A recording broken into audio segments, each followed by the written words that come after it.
Hi అండి. ఇంట్లో కొబ్బరి చెక్కలు ఉంటే వాటితో ఏం చేయాలని మీకు అనిపిస్తుందో కామెంట్ చేయండి. నాకైతే మాత్రం కొబ్బరి చట్నీ చేద్దామా లేకపోతే కొబ్బరి చెక్కి చేద్దామా అనేసి అనిపిస్తూ ఉంటుంది. ఎంతైనా హౌస్ వైఫ్ని కదా. కానీ ఈరోజు మా పిల్లలు అయితే ఎప్పుడు చట్నీలో ఏంటి మమ్మీ కొబ్బరికాయతో డిఫరెంట్గా ఏదైనా చేయొచ్చు కదా అనేసి అన్నారు.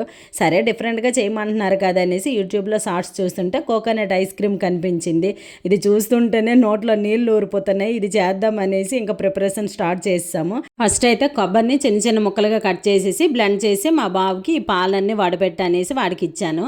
నేను విప్పింగ్ క్రీమ్ బ్లెండ్ చేసేసి అందులో కొద్దిగా వెనీలా ఎసెన్స్ పౌడర్ షుగర్ వేసి కలిపేసి అందులోని కొబ్బరి పాలు వేసేసి వీటన్నింటినీ కలిపి బ్లెండ్ చేసి ఇలా కొబ్బరి చిప్పల్లో గ్లాసుల్లో వేసాను. మా బాబు అయితే ఎప్పుడు అవుతుందా ఇది తిందామా అని ఎదురు చూశాడు. కాకపోతే నేను నైట్ చేశాను కాబట్టి మార్నింగ్ తిందాం నాన్న అని చెప్పాను. మార్నింగ్ లేచేసరికి వాడు మర్చిపోయాడు. ట్యూషన్కి స్కూల్కి వెళ్ళిపోయాడు. పాపం కష్టపడినోడికి దక్కలేదు. సరేలే స్కూల్ నుంచి వచ్చాక తింటాడులే అనేసి నేను ఒక ఐస్ క్రీమ్ అయితే టేస్ట్ చూశాను. చాలా బాగుంది. వీడియో నచ్చితే లైక్ చేసి కామెంట్ చేసేయండి.